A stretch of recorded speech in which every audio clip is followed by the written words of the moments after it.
welcome to the Girl Take No podcast. I am your host, Shaunie Sanders, and today we're having a conversation all about money. So come on, boss babes, you gotta get your money together. And our guest today is Patti Handy. She is a financial coach, she is an author, and she is empowering divorced, single, and widow women to have financial confidence, which is something we all need. Patti, welcome to the show. Thank you, Shaunie. It's so great to be here. I appreciate you having me. Because sometimes, Patti, I can mess up an intro. Okay, I did my best. You did awesome. I did my best. A+. I just like to tell people that. Let them know. A+. I just like to tell people. Okay, so before we get into any conversations, give me the story behind the brand. What inspired you to become a financial coach? The seed was planted many years ago when I went through my divorce. I've been divorced now over 20 years, and I had a moment. It was a very strange, very odd moment. I remember, like, literally probably a week or two after my divorce, and I was laying in a fetal position, just sobbing with, oh my gosh, where do I go? What do I do? Just the overwhelm. And I had my son is 18 months old at the time. So I had him under my wings, and I was laying there, and I had this strange download. I call it God whispering in my ears, just saying, "You're going to be okay. You have a handle, and you understand how to manage your money. You're going to be fine." And I thought, well, that was very strange, because I wasn't even thinking about the financial piece. I was just like emotionally distraught. But that weird download happened, and then a couple months later, probably actually more than a couple months, probably more like 6 months later, I had this epiphany that I wanted to do something to take this experience of divorce and what I've went through and help other women, because I know a lot of women aren't empowered with financial smarts to no fault of anybody. It just wasn't taught at home and not in schools. And so, the journey was I had to make a living for my son. I was in corporate America before I had him, and corporate banking, I should say. And I went into the mortgage lending world. I was a mortgage advisor for many, many years, and then I transitioned to a financial advisor, and I did that for a bit. Really enjoyed both roles, but in both of those roles, I had many, many conversations with women, mostly who were divorced or widowed or single, and just overwhelmed, fearful, embarrassed. The same theme was coming up over and over again. And, as a financial advisor, my firm had minimums as far as how much we needed to have the portfolio size to work with them. And a lot of the ladies I spoke to didn't have that. Anyways, kind of fast forward to today, I decided to take that leap of faith, jump from being a financial advisor, go into coaching, and specifically working with women who are divorced, widowed, and single, it's more of a, life coaching, financial coaching, teaching, a lot of education, but it's a lot of coaching as well. So. Yeah. Did you always think you'd be an entrepreneur, Patti, or did you it just kind of like naturally happened? You know what? I've always loved being an entrepreneur. My first little stint was when I was like 9 years old. We lived up in the hills, far away from everybody. And I love candy. And I figured, well, my neighbors would like candy too. So I started a little candy stand at 9 years old. Oh. Yeah. And so I took my money and went down to the store where my mom went, of course. And I would buy candy bars and had a little stuff in my garage freezer. And I would sell candy to the neighbors, and then I graduated to like ice cream bars, and it was just, that was the start of my entrepreneurial little spirit. So, yeah. Oh, wow. Ice cream bars. That's big. Yeah. You got to keep those frozen. Yeah. Those were in the freezer outside in the garage. We had a garage freezer. And so I stashed my little pile there. Oh, that is so awesome. Let's talk about when you took that leap. Was it scary to take that lead? Because, basically, a lot of us would say, hey, you were in a pretty good position as a financial advisor, right?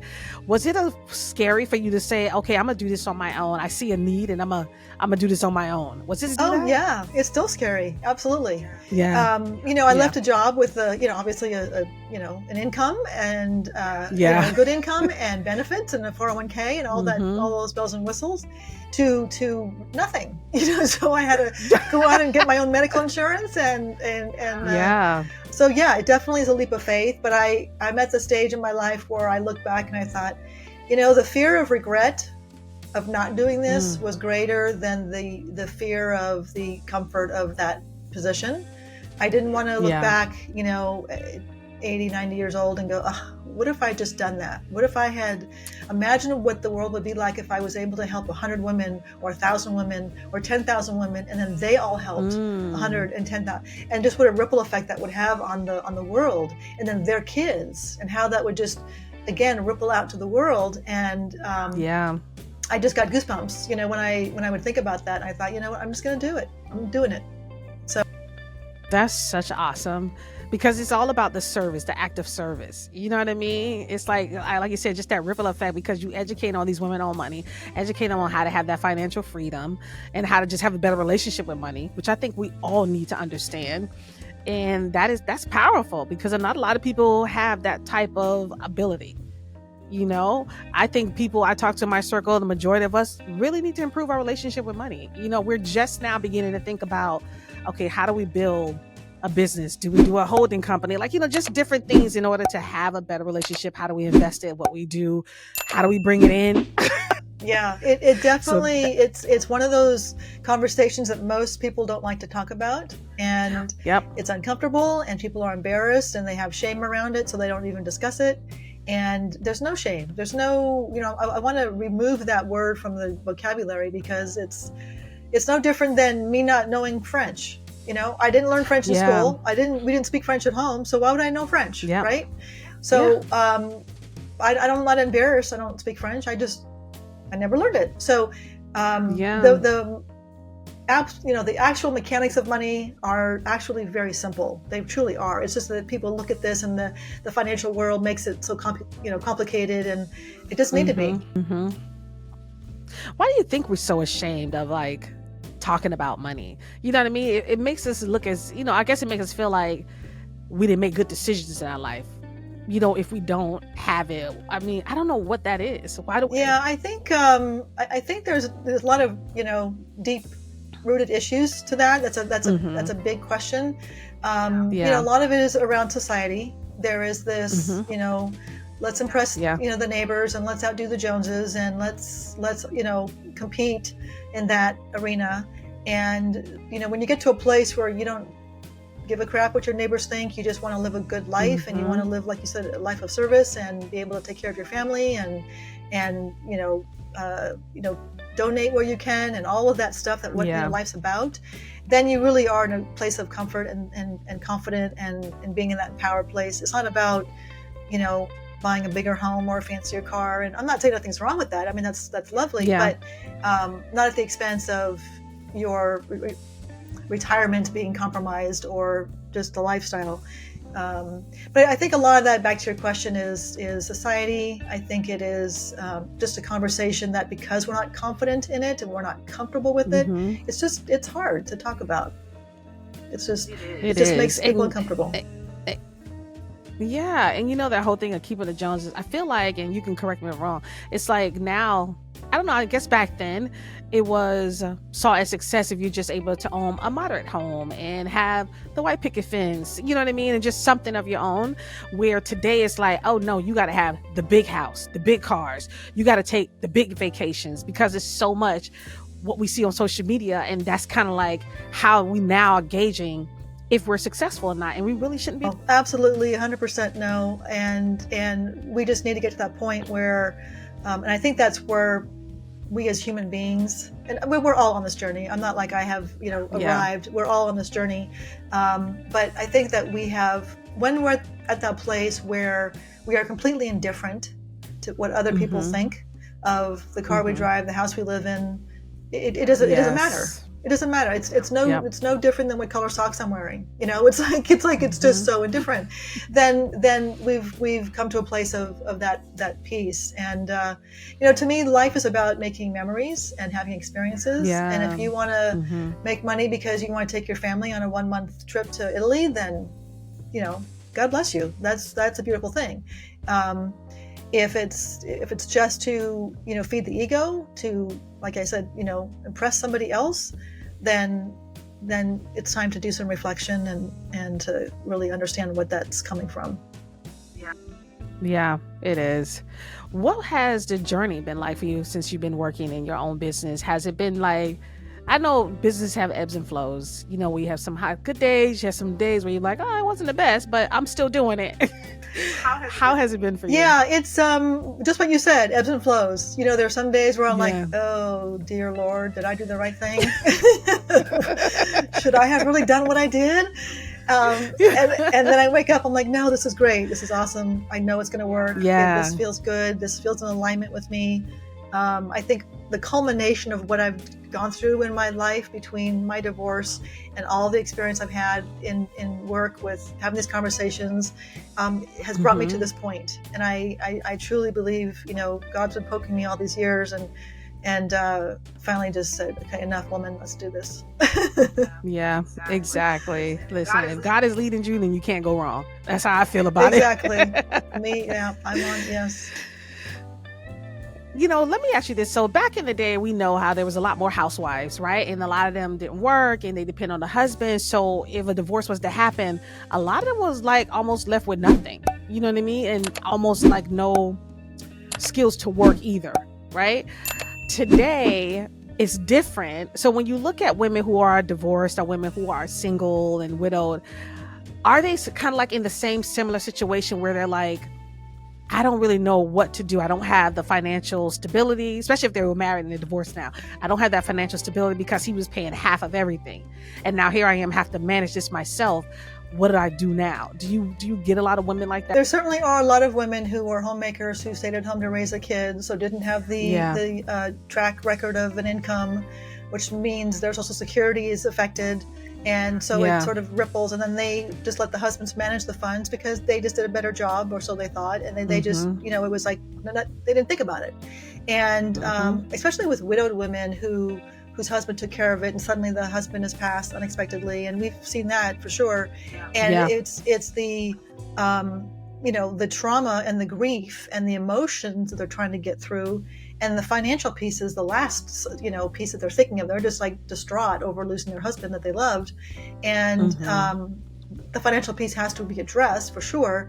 But you've got to be really careful that you make wise decisions in those moments, because sometimes when you're in that state, you don't make the best decisions. You've got to just kind of pull back and wait until you're kind of above water. But yes, a lot of times the men would take care of the funds. I've run across, you know, ladies who didn't even know where they had assets, what they had. They just, you know, knew that the husband was taking care of it, never really concerned themselves with it. And that's dangerous, even for, you know, happily married couples, because like you said, you know, it's like somebody passes unexpectedly, husband or wife. If one or the other did the bills, you know, in my marriage, I took care of the bills. My ex-husband didn't know squat about investing or where things were. And if I had passed, he would have been, you know, in a world of hurt. So, I definitely think that those conversations have to happen. Yeah, I think so too. But like you said, it's such a hard conversation to have. But as married couples, it should be financial should be something we talk about. It should be a conversation we talk about, you know, we even started talking about burial insurance. You know what I mean? Because we don't think about, when you're like living, you don't think about dying, right? And you don't think about planning for that, you know. And I had this conversation the other day with some of my friends where I talked about, I said, you know, our parents really didn't, when they passed, they kind of like passed down their debt versus their assets. And it's like, you know, I want to be a different type of parent where I'm able to actually pass down, build generational wealth, where I'm not just leaving behind my debt to my children, but I'm actually leaving behind something. How do a person get on that path? Like, what are some of the steps you tell a person to get on that path, to start building and having a better relationship with money? Yeah, I'll answer that question, but I'm going to make a comment on the other point about leaving your kids debt versus assets. There was a study done, and it's probably a year now since I remember looking at the statistics, but the number one thing when they did this huge survey with, you know, individuals who were very, very old and lived a full, long life, the number one thing that they wanted to pass down to their kids, and it was their cores and values, rated like 73 or 75%, versus assets, which only rated like 30 or 35%. So the need to pass down core values, and character traits was far more important than here's a bucket of money and have fun with it. So I found Thanks, Dad. I found that to be very I was actually surprised. I think it was lovely. I love to hear that, but I was surprised. I thought passing on assets would have ranked a little bit higher. But to your question, what we're doing today is kind of the start. It's that pebble in the pond where you just drop it, and that we talked about earlier, the ripple effect. So have the conversations, do the education, reach out to people, get help, and that's also what's fueling me to do this, because I know that when I teach these ladies this information, they can teach their kids. And they can, even if they're adult kids who are coming out of college and they're coming out with school loans and credit card debt and whatnot. That's important. Yeah, and if they can get empowered, they're going to be in such a better state than we were, when we were in college many years ago. So, I think that is the start. Having those conversations, being comfortable with being uncomfortable. If you're uncomfortable talking about money, fine, be uncomfortable, but do it anyways. Do the research, talk to people. Read the books. Online is very noisy, and online doesn't necessarily have all the accurate information, so be careful what you get online. But reach out to somebody that you trust, like maybe a referral from a friend that you've worked with. But start taking inspired action and start learning. Yeah, and the learning piece is so important, because when I think about my mom come from a generation of, all they knew is that if you got $1, you need to save 50 cents, right? They didn't necessarily invest. They just knew I had to save money for a rainy day. I had to save money for the kids, save money. But they never taught us about credit cards. They never taught us about credit. They never talked about debt. And it's simply because I'm like, I don't blame my mom, because she didn't know. And because I remember in college, I don't know if you remember this, colleges, they used to come on, the credit card companies would come on campus with their tables and recruit us. Hey, you can get this credit card for $5,000, no money. You got it for free. They make you think it's free money. And that was the beginning of my generation. That was the beginning of our credit card debt, because we thought it was free. I didn't know I had to really pay it back at the end of the month, or when I put something on it. I thought it was just, didn't even know anything about interest rates. None whatsoever. So education is so important, as you said today, to, like you said, for the women that you help and be able to educate them, and then they educate their children, because I really wish my mom would have been able to do it for me, because I would have made different decisions today. That is so huge. And I believe to date, those credit card companies are no longer allowed on campus. Thank God. For that reason. Yeah. And oftentimes, and I've seen this even, with individuals who are older than college age, where they look at their credit card statement and they just pay the minimum, thinking that that's okay, and they don't realize how it compounds and how that interest rate is compounding, and it'll take you a very long time to get out from underneath that at these 20-25% interest rates. So paying the minimum doesn't make a dent, and that education and understanding how that works and those calculations, I think if that information was taught in schools and in college, none of those companies would have had students that said, sure, let me have a card. They'll say, oh, heck no. Exactly. Exactly. I think it should be taught in school, where they talk about credit, they talk about debt, they talk about interest rates, because we really need to start educating kids on real world things. Not everybody uses algebra in the real world. Not to say we shouldn't learn it, but I don't use it every day. You know what I mean? But the real things that we use when it comes to credit, finance, being able to, manage your money. I remember people had to tell us just how to manage a check, how to balance. Remember we had to balance checkbooks? It's like, now I don't even get checks at all, because I feel like they're a hassle. But we've come so far when it comes to information that is out there to help manage money. But what do you see as some of the biggest struggles with women when it comes to their financial state or status? It's varied. I think that there's a lot of because they aren't comfortable with it. There's obviously a huge amount of fear, and it's the paralysis by analysis situation, where there's just the deer in the headlights. I don't even know what to do, so I'm not going to do anything, and I'll figure it out eventually. And then that's when you get into trouble, right? That's when things become really messy.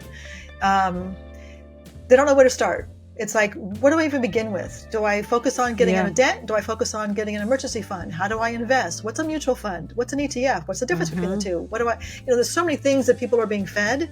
And I think a lot of the financial world is made to seem complicated. And so my focus is simple, simple, simple. Let's just break this down into little itty bitty bite-sized pieces. And once it's all broken down and once it's understood what for example, a mutual fund is versus an ETF and what the difference is, it's like, oh, okay, that's easy. I get that now. And I had actually conversation with a gal when I was in the financial advisory role. She had come in the office and she was newly divorced, extremely emotional. Most of the meeting she was just, very emotional and in tears.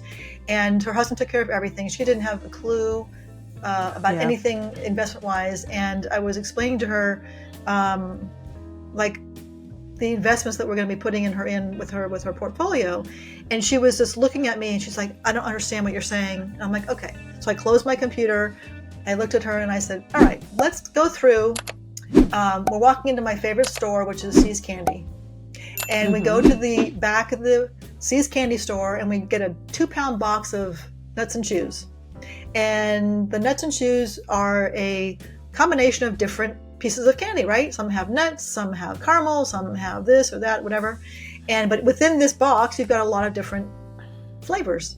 Well, a mutual fund is kind of like that. A mutual fund is a box where there's all these different companies inside the box of chocolates. And that's what a mutual fund is. It's just a bunch of different companies together. And she's like, oh, okay, that makes sense. So I wasn't trying to like make it silly. I was just trying to simplify it and make it relatable. And then later we were talking about a mutual fund. She goes, oh, like the box of chocolate. I go, yeah, exactly. So her whole demeanor changed because I get it now too. She got it. Yeah. It was like, okay, that makes sense. And again, we complicate it to sound important or we sound like, whatever. And we just need to make this so simple. And I've also told individuals, I said, if someone's trying to sell you a product and you don't understand it, where you can turn around and teach it to a 4th grader, then you should not be investing in it because you don't really fully understand it.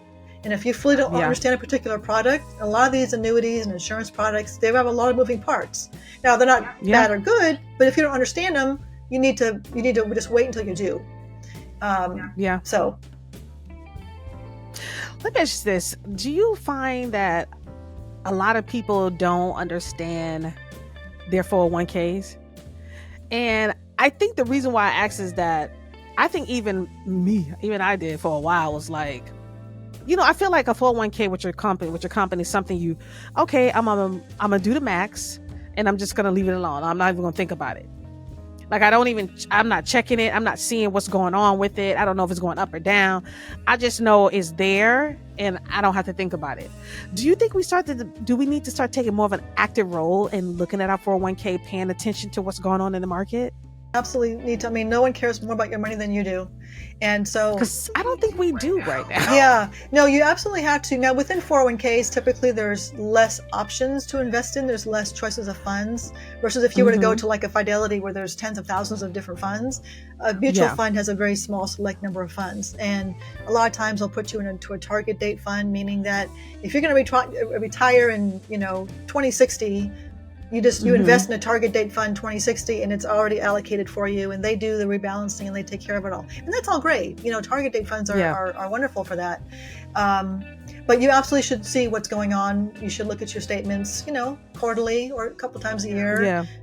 Don't look at it daily. That's too much. But keep an eye on it and know when the market goes down. That's normal. The market's going to be volatile. This is a long-term game, and you don't play the ebbs and flows and jump out because you're panicked because the market's down. That's like the worst thing you can do. But yes, you should absolutely do 401k. And I think a lot of these 401k companies, they do offer some education to the company. So if a company has a 401k, ask if you can have their rep come in and do a little, half-hour discussion about your choices and your options and why you should be doing this 401k. You're right though. I think if they could just make it simple, because they come in and they kind of really do give you all the financial jargon, and you're just like, I really don't know what any of this means. But when you're able to make it simple, just like I said, a mutual fund is like a box of chocolates. All these different people, all these different companies are in it. It's like, oh, that's what that is. Even I was like, oh, okay. I think I understand that better now, just by the simple way that you explained it. And if we can all get people to explain it the way you just did, I think we all can understand our money better and how to manage it and how to build it and how to grow it. And it won't be this fearful, overwhelming, black hole of, oh my gosh, I don't even want to open that can. Once you understand it, and that's what I was saying earlier, the mechanics of money are really generally pretty simple. And once you learn it and you understand it, it's not this mystery anymore. The bigger piece of I think the money is our relationship with money and our mindset around money. That's the foundation that can make or break our experience with money. How do you get a money mindset? Like, how do you get that? Oh, that's a lot. Because I need it. Yeah, that's a lot to unpack. That's that's a whole other conversation, Shaunie. That's a 2-hour podcast on a different day. At the end of, give me a synopsis.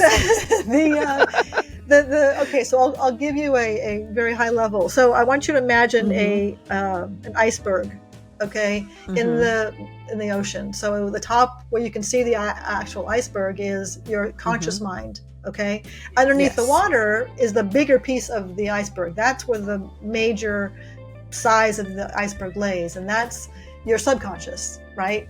So our subconscious actually dictates 95% of our external reality. So our little subconscious is playing these tape recorders in our brain that we absorbed and learned when we were from being born to about 8 years old. And we heard different things. We heard messages from our parents, our grandparents, our aunts, uncles, whoever, teachers.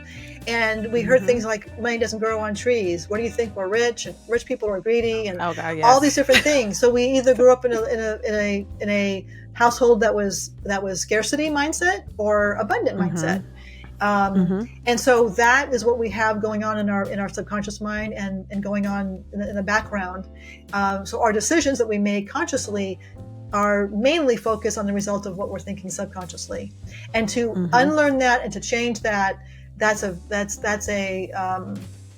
big process, and it's a lifelong process. It doesn't just happen overnight. It isn't about just sitting and thinking I am wealthy, I am wealthy, I am wealthy. That doesn't work. So like I said, that's a very big conversation, but that's a very high level response. Yeah, I think a lot of us live in that scarcity mindset, which is why when we get something, we always try to hold on to it. You know what I mean? Versus, and investing it is like, I don't know if I'm going to do that. I rather, because like I said, my mom is like, no, you work, you save, work, you save. You know what I mean? And you don't spend that money for nothing. And so I grew up thinking, oh man, if I don't have a savings, then I'm not doing well in life. And so and then if I'm not doing well, then I'm feeling bad about myself. Now I feel, I don't feel very confident because I'm too embarrassed to tell people, oh, I don't have a savings, because my mom has taught me, like, you need to have a savings, you need to have a savings, you need to have a savings. And so you're right, being able to get out of that scarcity mindset is huge, because I know a lot of my friends, including myself, that live that way. So, I'll respond to that in a way to kind of get you thinking and our audience thinking. Having that savings and having that cash in the bank is very important. You absolutely need an emergency fund to fall back on to deal with whatever's unexpected in life. And we all know that unexpected stuff happens, right? So having that cash in the bank is good. But depending upon the other factors in your life, and this is going to go a little bit kind of out there, your cash flow, what's coming in, what's going out, how old you are, your risk tolerance, all these other factors will determine what you put in the market and how much you put in the market. And you have to have some in the market. If you're, you seem young, right? So you're not 70, right? So, you're not ready to retire. You have time before you need those monies. So if you are in a situation where you have funds that you won't need for 7 to 10 years or more, that should be invested in the market. And the reason why is the money that you have in your savings account isn't keeping up with inflation. Today inflation is, well, it was, 8 or 9% a few months ago. But typically it's 4, 5, 6%, right? Right now, I think it's around 6, but this is, it's a fluid number. And if you've got your money sitting in the bank earning 2% and inflation is 6%, well, guess what? You're underwater. You're losing money to inflation. So the purchasing power of your money isn't going as far as you think it is. So that loaf of bread that was, once $1 is now $2, then your dollar in the bank doesn't, what I'm saying? It doesn't go as far. So you have to have different buckets. You've got to have the cash bucket, because cash is king or cash is queen. You've got to have the money in the market. So in index funds and different ways to invest there. And then you have investments in maybe the fixed income market, which is the bonds, which are the safer assets. And then if you're going to buy a home or if you need it for a wedding or all those, again, this is very personal and there's so many moving parts to it, but you've got to look at your entire financial picture to determine how am I going to allocate and diversify my money. But putting all of your money in the bank is actually working against you for that inflation purpose. That's something to think about. What are your thoughts on, because I've been hearing a lot of people talking about trusts and putting money in a trust for kids or put money in a trust because they said it's not taxable and all this stuff. What are your thoughts around that? When I hear the word trust, I think of a living trust where you're putting your assets in a living trust, one to avoid probate and one to make sure that your wishes are carried out. So if you want your assets to go in a certain direction, then you want to make sure that's all written out and everyone knows about it. And within the living trust falls the medical directive. So if something happens to you, who has the right to make a decision on, how and what to do with you? If you're in a coma and there's a decision to be made on what to do, who has that right to make that decision? You've got to make sure that that's written down somewhere. So that living trust, people look at, I don't have an estate plan. I don't have a big enough estate. The size of your estate doesn't matter. It's really what you want and where you want your funds to go as far as the living trust goes.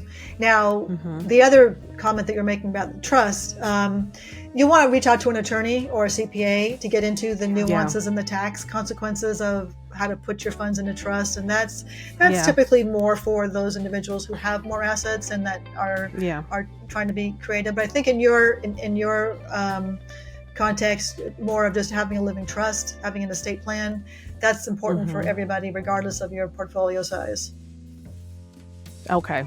Yeah, because I heard people talk about that, and I heard people talk a lot about insurance. It's just, what is this insurance that you can invest in, that you can take money from?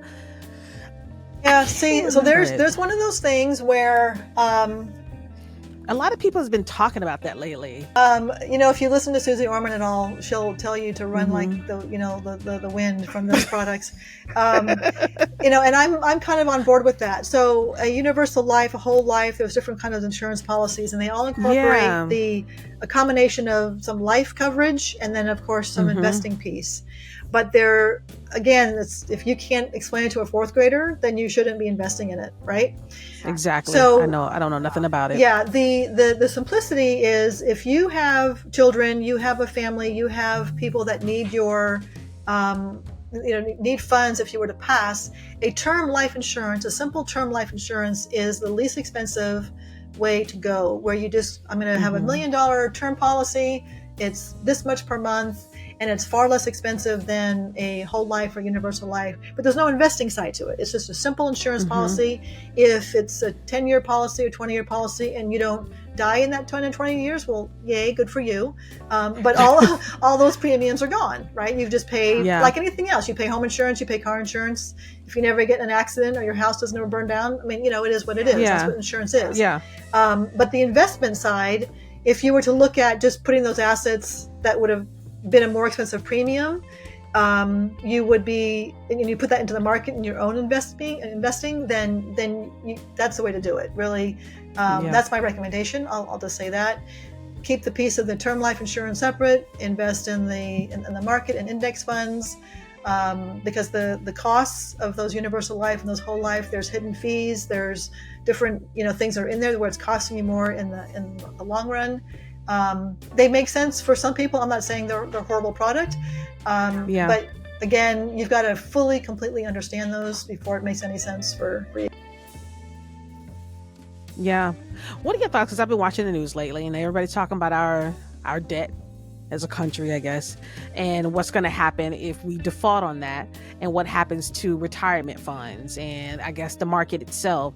So, what are your thoughts around that?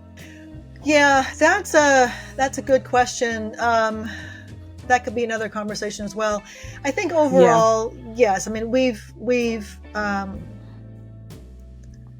been down this road before, and we've seen the market volatile. I mean, since the inception of the market, we've seen the Great Depression. We've seen different times in the markets where 9/11. We've had different times in our history where we've had some very worldwide issues. And at the end of the day, the stock market is the health of the companies that run this world, right? And if the health of the companies are overall healthy, then overall we're going to be okay in time. The debt ceiling is the concern. How it's going to affect Social Security and how it's going to affect other pieces. It's hard to say. I don't really know the answer to that question. But I think we've got to just sort of step back and keep that big picture in mind and know that we have control over our life and our world and how we manage our money, and that's what we should focus on. If we get caught up in the big world pictures, now I'm not saying put your head in the sand by any stretch. You've got to be aware of what's happening and how it impacts you. But people get very excited and anxious and nervous, and they have no control over that piece of it. So I say, step back, control what you can control, and try to be aware of what's happening in the market. But sometimes watching the news can work against you. Oh yeah, it can scare you to death. It really can. Make you feel like, okay, I got to stop spending everything right now because I don't know what's about to happen. So definitely be mindful of what's happening. I'm not again saying that we should just ignore it, but living in that constant fear and living in that anxiety is just going to create more fear, more anxiety, and then we're going to be making poor decisions. Like if the market does tank, the fear is like, oh my gosh, sell everything, I want to get out and go to cash. That's not a good thing. That's like selling when everything in the market is down. Like that's like the absolute worst thing you can do. So a lot of that behavioral finance is a big piece of being mindful of your money, for sure. Yeah. What are some of the mistakes you see most women making when it comes to their money, maybe investments?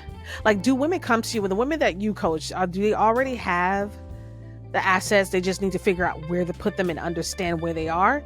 Or do they come to you and say, hey, I don't know what to do with anything. I'm getting a check, I'm getting some little money here, and I need to know how to make it grow for me? And yes, all of what you said. So it just runs the gamut. I mean, certainly there are some that have sizable portfolios, and they have no idea what to do. And at that point, depending upon the other moving parts in their world, it might make sense to work with a financial planner. And a lot of times I will refer out to a financial advisor and say, okay, here's why you should consider using one, because there's a lot of tax consequences involved and there's a lot of moving parts. And I know that she won't implement these things on her own or rebalance her portfolio when it's necessary. And financial advisors are certainly a very valuable resource, no question.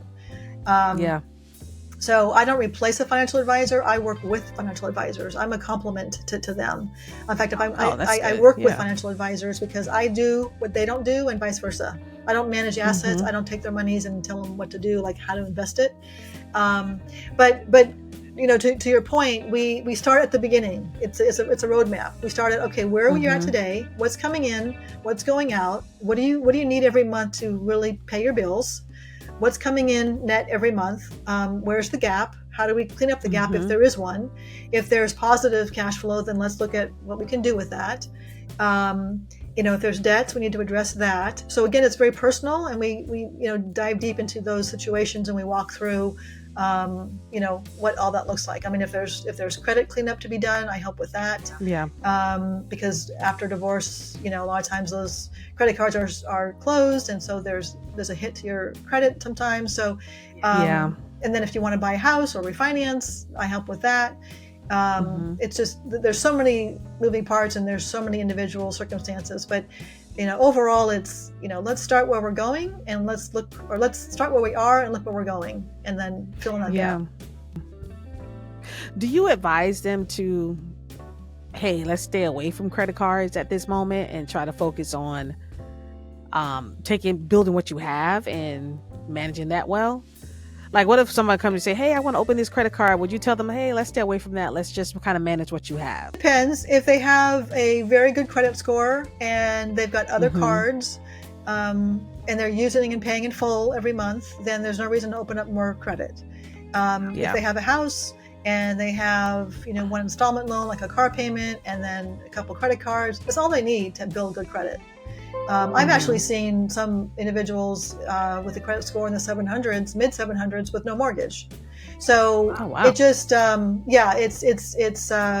it's important. More credit is not better.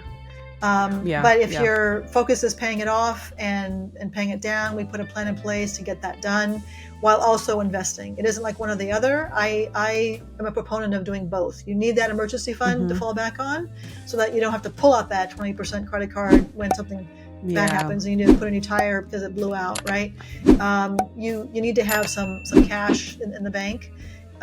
So it's a combination of both, and there's definitely a strategy and plan that we work on to attack both. Yeah, I think it's good because, like you said, the mindset around money and being able to understand, and I think that's why a lot of us don't manage it well, simply because we just don't understand it. And I think you hit on the head when you said, because there's such all these different terms floating around where we're like super confused about it, and so we don't do well with it because we're just confused out here and like, I don't know what to do with this. Like I said, we're just really trying to understand our 401ks, Right. Well, that's very common. I mean, that's the vast majority of, what we see. Again, and this is one of the things I tell ladies, give yourself grace. Start there. Give yourself grace and realize that, it's okay. Your parents did as best as they could. They only taught you what they knew. And so there's no fault to them either. This is not about pointing fingers or finding fault in anybody. This is about, here we are today. What can we do to move forward? And just be kind to yourself. Give yourself that grace and know that, you will learn this. It will take some time to have these conversations and learn from whoever you want to choose to learn from. It's absolutely, positively, without question, very easily done. It's just finding that person that you feel comfortable with and working and learning. And it doesn't happen overnight. But, do it afraid. Yeah. And I think that's the main piece, is like, you scared, but you got to do it anyway. You got to face your financial situation if you want to see it get better, which I mean, it's the same thing I have to do. I need to really sit down and look at, okay, even with my business, what's going out, what's coming in, what's being paid here, what's being paid there, because I feel like right now I don't have a good sense of that, and I'm like, I'm pretty sure I can be doing better than this. And I'm not afraid to tackle the question about money and stuff like that. But it does bother me when I feel like, okay, I should be better at this. And so I think that's where I beat myself up as, like, you should have paid more attention to this, Sean. You should. Well, don't use the word should, because then that puts you in a position of like you're behind the 8 ball. And it's not that. Okay. It's not about shoulda, woulda, couldas, right? Yeah. It's about, okay, here we are today. What's my best interest and my company's best interest to do this moving forward? Maybe I take half a day and I just spend that buried in my books and understanding what's coming in, what's going out, get everything written down, put it in a binder, put it in a folder, put it whatever it is that works for you. And then get a handle on where you are today. And that in itself is going to be very empowering. You're going to feel like, okay, now I got it. Now I see where. Here's some holes in it. I see a lot more going out in this area that shouldn't have to happen. Let me, slow that down a bit, because we can't make any decisions until we know what's happening in our, what it is that's happening in our finances. So there's no decision to be made until you know. Yeah. What tips or advice you can give someone to kind of get on that path to understanding their financials? So, again, I would say seek out education, seek out the help of, a financial coach, whether it's me or anybody else. Get that help. It's an investment in yourself, and the best investment you can make is in yourself, because no one can take that, that smarts away from you. Read books. The number of books that you can learn from are just countless. So find an author that you enjoy. Listen to podcasts by financial speakers, and just little by little take in that education, and try to just again, be kind with yourself. You're not going to become a master at managing your money in 2 months. There's a lot of moving parts to it. My program has 9 different areas of your life that you should focus on, and it's kind of an overview, comprehensive package. But again, it's find someone that you like and that you trust, and have a referral, have a conversation, and we're very intuitive as women. We have a very strong intuition if we can sit and just listen to it. So if something feels off for you by having a conversation with somebody, it's probably off, and you probably should just walk away and thank them. If it feels good, if it feels right, then explore that and potentially move forward. But again, try to stay offline. Online or stay off the mark. The online, because it's just, there's some great information, but it's hard to filter it all. It's just overwhelming. Yeah. It really is overwhelming. It's hard to decipher what's good and what's really and what's not. But I think it's good. I think I'm gonna do that today. I'm gonna sit down and I'm look at everything that I pay out, because I just started talking to my husband and my friends about, like, man, I really need to get a better handle on what I'm paying out when it comes to, a lot of times you sign up for stuff and you completely forget it, and then it hits your account and you're like, what is this? And so I need to go and make a list of everything that I'm paying out, or tools, services, whatever I'm using, to see, do I still need all of these? And so I could just get a better handle on what's going out and what I'm paying for. Because if you find out that you're paying $200 a month for something that you don't need, that money can go back into your company or into a mutual fund, right? Exactly. To your box of chocolates. Exactly. To my box of chocolates. I like it. So tell us about your program that you're offering, so my audience can know about it.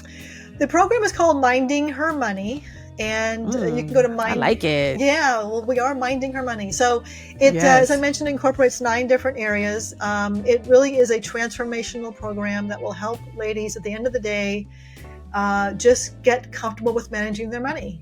And I'm going to just, say that it helps them become a badass at being a money manager. And it's just, we talk about, the mechanics of the business or the program is, we talk about the money piece, as far as the money mindset. We talk about self-care.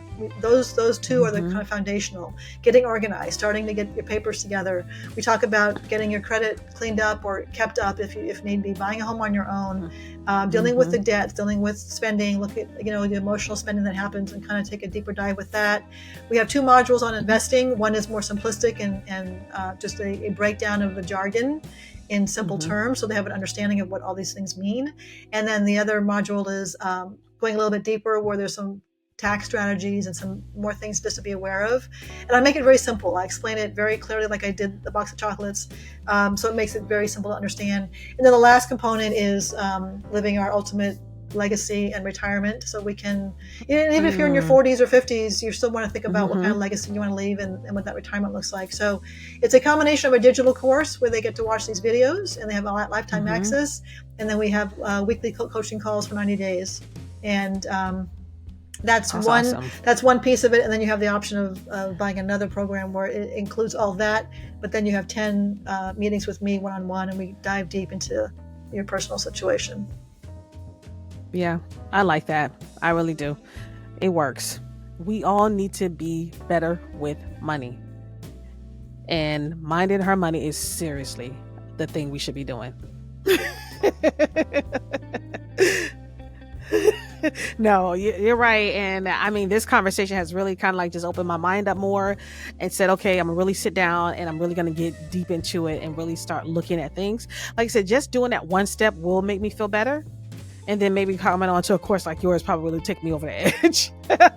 It'll take me all the way over to freedom. Yes, that's the freedom and peace of mind. That's the that's my ultimate goal for ladies. I don't want them to be having sleepless nights, wondering if they're going to run out of money, or if they're going to, it's just you don't want to sleep on your kid's couch, at retirement. Yes. So I get those fears. I understand the journey of being divorced and flying solo in life, and I've got some married women that come to me and say, well, does my program work for you or for me? And I'm like, yeah, it does. I mean, money smarts are money smarts. It's the same thing. Yeah. I just weave a lot of my journey with my divorce in the program. So I relate to that, to that world. Yeah, you have a lot of experience in it. It's so funny. I was listening to, I don't know if it was a podcast, I was watching something on YouTube, and the guy has talked about how a lot of people are like, oh, I want more money, I want to do this, I want to bring in more money. And he said, God can't bless you with more money if you don't know how to manage the money you already have. So why would he bless you with all these millions just so you to kind of like squander it, right? Well, you have to learn, he said, you have to learn how to manage the money you have on the level that you're on before you can even be blessed with anything greater. I agree 100%. And that's why you see a lot of the lotto winners, they come into these millions and the vast majority of them a year later or 2 years later are back to where they were. They just don't have that relationship with money. They don't understand the money. They don't have that proper education. So yeah, it's definitely and it's not just managing it; it's also being charitable and turning around and giving it back and not hoarding it. Giving it back, you know what? Service. It's money is energy. Money is flow. It's like an ocean. It comes and goes, and there's enough of it for everybody, and there's an abundance of it out there.